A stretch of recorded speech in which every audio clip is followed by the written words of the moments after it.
British Columbia Institute of Technology acknowledges that our campuses are located on the unceded traditional territories of the Coast Salish nations of Musqueam, Squamish, and Tsleil-Waututh.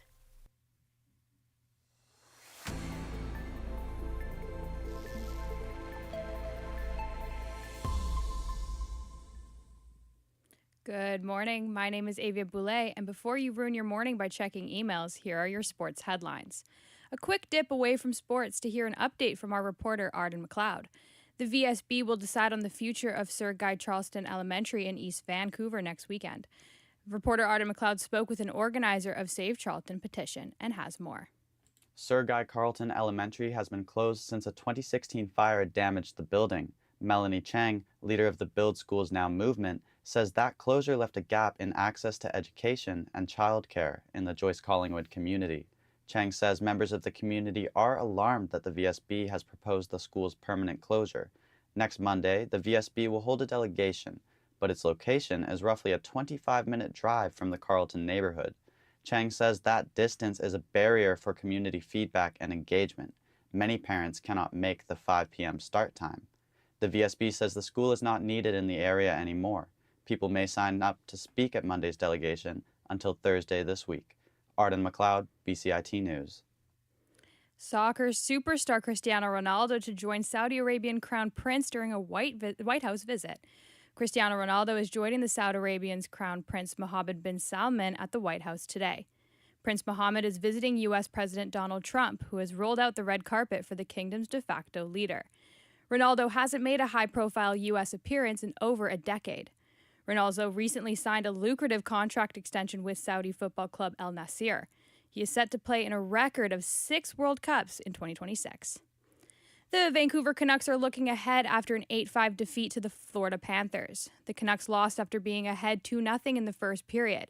The Panthers then responded with 5 straight goals, taking a 3-goal lead in the second. Vancouver then tied it up 5-5 early in the third, while Florida answered with final 3 in the back of the net to win the game. The Canucks are back at home on Thursday night to face off the Dallas Stars. The Dallas Cowboys wrapped up Week 11 of the NFL with their first win after the death of defensive end Marshawn Kneeland. Dak Prescott threw 4 touchdown passes to win 33-16 over the struggling Las Vegas Raiders. Kneeland was found dead on November 6 of an apparent suicide. ABC's Jim Ryan says the team stood beside him in mourning by wearing his jersey and stickers on their helmet. With Marshawn Kneeland's number 94 jersey draped over the team's sideline bench and each player wearing a 94 sticker on his helmet, quarterback Dak Prescott led the Cowboys onto the field in Las Vegas for Monday Night Football. To be able to celebrate and to smile for a moment and to know that you went out there and you made Marshawn proud and honored him the right way. The Cowboys beat the Raiders 33-16, 11 days after Marshawn Kneeland took his own life with a handgun. Jim Ryan, ABC News. If you or someone you know is struggling with thoughts of suicide, call or text the Free National Lifeline at 988. The Canadian men's soccer team is facing off Venezuela in Florida for a friendly for their last preparation game in 2025. A new face is brought onto the team by head coach Jesse Marsh. English-born center back Alfie Jones has taken a citizenship oath and will make his debut tonight. Canada's goalkeeper Maxime Croupeau says Jones is fitting in well with the squad. Yes, it's been quite brief since a couple of days with him, but you can tell right away the kind of person he is, a family man and very organized. And the good thing about him is that he was very fast to adapt to our system, to our principle, and his personality showed that as well on the field. It's just fluid and simple, and so very glad to have him. Canada hopes to make a statement with this match ahead of the biggest soccer tournament coming to Canada in 2026. European World Cup qualifiers wrapped up today. Germany and Netherlands were the last 2 nations to qualify yesterday, with Germany beating Slovakia in a 6-0 thrashing, and the Netherlands remain unbeaten throughout the group stage. Scotland hosts Denmark today for a winner-takes-all clash. However, Denmark can qualify with just a draw. Austria has the same storyline. They qualify if they win or draw against Bosnia. All nations finishing second in their group will play in a playoff in March. Matchups decide on a draw in Wednesday. That is your final whistle for your 11:30 sports. More action in an hour.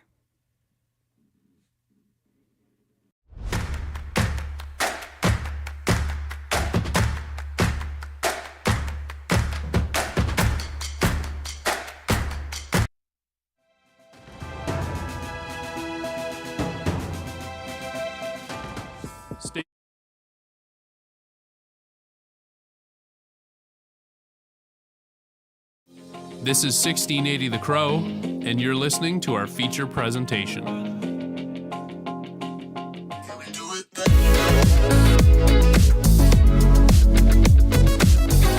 Do you think Vancouver is a miserable sports city?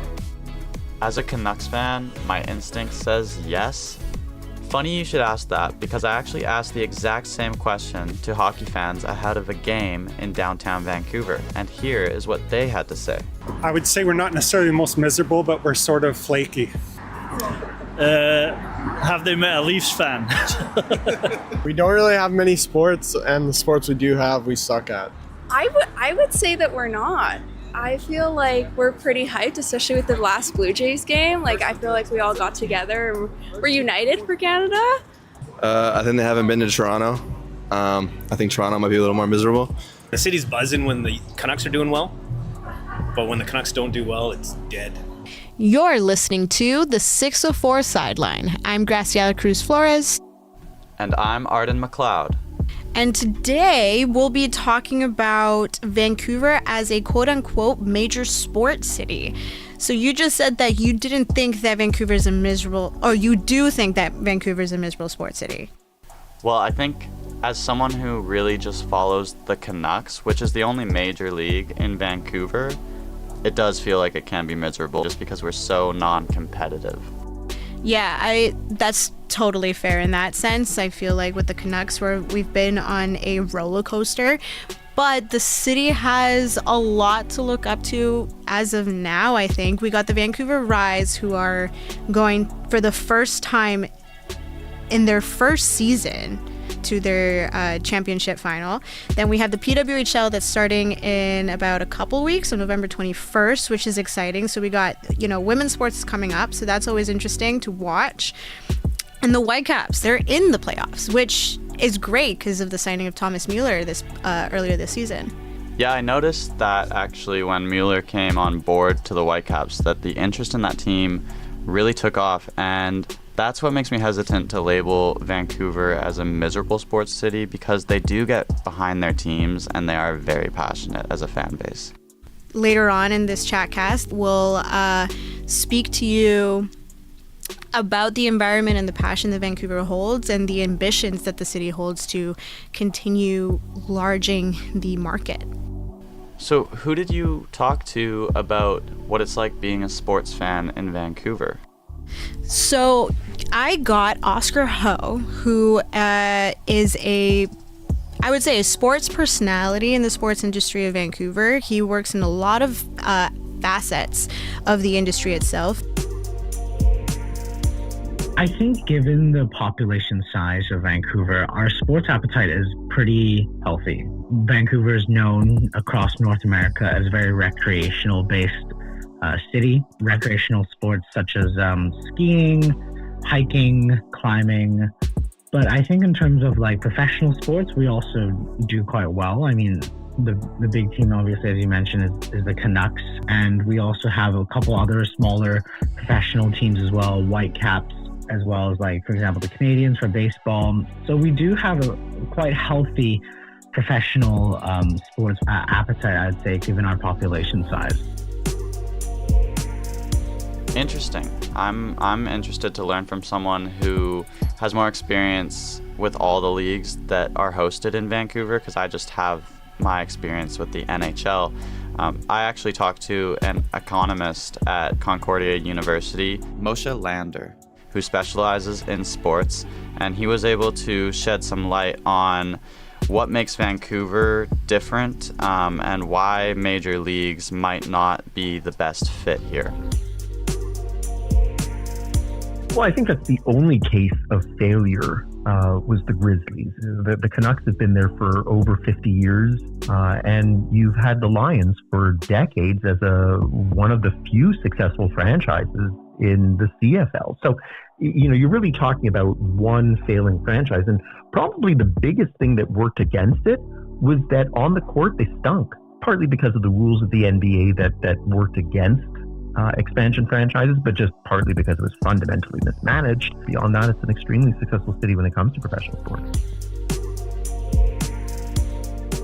It's funny to me that Lander mentioned the Grizzlies being the only failure in Vancouver, because when I was a baby, I would go to those games all the time with my family. And he mentioned that it really stems from mismanagement and, again, just having butts in seats. And we weren't able to get that when the Grizzlies were in Vancouver. So it's sad to see, but I can see those underlying factors really playing a part in the NHL being the only major league sports team here with the Canucks. But does that really make it a non-major sports city? No, I don't think that doesn't make Vancouver a major sports city. I'm just going to put into perspective of what the sports market looks like for Vancouver. So if we're talking major leagues, are going to be the MLS and the NHL. NHL obviously a little higher than the MLS. So we got the Vancouver Canucks and the Whitecaps. Now, the sports market with those two combined come to $657.8 million according to IBIS World. Now, compared to, for example, Toronto, that have the Maple Leafs, the Raptors, Blue Jays, and Toronto FC, which are all big major leagues, their worth right now is $1.8 billion, according to IBIS World. So we're a smaller market. I still think that we're still growing. Like that's still growing. Once the PWHL establishes itself, that's going to bring a whole lot of revenue. The more we start bringing in winning acceptable teams is what I think will start making the market grow and grow more in Vancouver. That's really exciting to me because we're getting in early on a league that could be huge. And it reminds me of something that Lander said in our discussion, where he doesn't see any major league sports really like the NBA or the MLB coming to Vancouver. A lot of that has to do with our proximity to Seattle, and Seattle is just a better fit for those markets because of the US dollar currency. It's just a more natural fit. But he did mention that if another major league were to come here, the WNBA might actually be a good fit. I mean, that's kind of interesting, and that'd be exciting as well if we start bringing that in. And if we get successful with the WNBA, I mean, Oscar Ho also mentioned that he could see that in the next decade or two, we can bring back the NBA. Interesting thing about Vancouver is that it is much more family-based than a lot of the other cities. So, for example, if you go to Toronto, Chicago, or Boston, they're much more commercial-based. So, like, corporate side represents a lot of their sales. Whereas a city like Vancouver, which is much more family-based, really relies on that, family experience to leverage in those crowds. You had earlier mentioned that you went to the Grizzlies games as a kid a lot. Do you want to talk a little bit about that? Well, yeah, Ho saying that Vancouver is a lot more family-based. I could see that. I could honestly see both sides, but as a really young kid, there was one season that I went to the Grizzlies games like once a week with my family because I was just so obsessed with basketball at that time. It was just really accessible for my mom to get tickets. Ever since they left, we didn't really go to sporting events as a family because I wasn't really a fan of watching soccer, which was the sport that I played, and I hadn't gotten into hockey just yet. I actually went to the Miami Whitecaps game when Messi came in, and I bought those tickets at 55. Lower bowl. We're talking, this was going to be like the game of the century in Vancouver. And then I also last month in October went to the Canucks game against the Rangers, and that was also lower bowl. We're saying that it was starting at $150 and I got the tickets at $157. There were some tickets selling for $300, so definitely less accessible than a Whitecaps ticket or a Lions ticket or a Warriors ticket. And so you're gonna see a lot more families going into those team games because of the accessibility and affordability. A lot of the expenses are in US dollars. but revenues are in Canadian dollars. And so it's this mismatch that poses a bit of a problem. Of the 4 major professional sports leagues, the NHL is the most reliant on ticket sales and game day revenue. When the NHL creates a salary cap, minimum and maximum, saying that you got to spend somewhere in, let's say, the $60 million range US, that translates to about $90 million Canadian. So the Canucks then, if they want to just break even, need to figure out how to generate at least $90 million worth of revenue over 40 home games. And so when you start doing the math, you start realizing that tickets are pretty pricey then. Based off your conversation with Lander, how do you feel about the sports market in Vancouver growing in the future?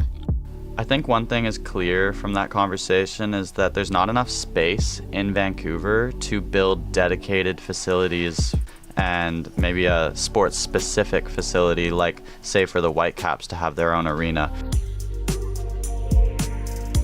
A lot of these teams in the U.S.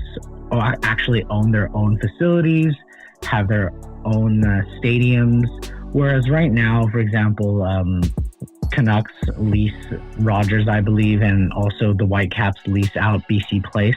You know, in terms of cash flow and revenue that are left the club, like they're not with the club, so to speak. Yeah, if these clubs can take more ownership of this revenue stream, then that would hopefully help growth. I think that the future really looks brighter if we look outwards at Metro Vancouver and we start to build dedicated facilities out in those cities like Surrey, Burnaby, and Richmond. Vancouver has sprawled so much. You don't have to have the practice facility even in Vancouver proper. You can go into any one of the suburbs and plenty of teams will have their practice facilities located away from the main arena. If you're looking for something a little closer, then the reality is that Vancouver is kind of full. There's just not a lot of land, and the land that's there is extremely expensive. And as long as we find the people who are passionate enough to keep these teams afloat, and either that be the families that are going to go see the teams, the passion, and or the deep pockets that we will be searching for in the future, I think that Vancouver as a sports city will forever be a major sports city. This has been the 604 Sideline. I'm Arden McLeod. And I'm Graciela Cruz Flores. Thank you for tuning in.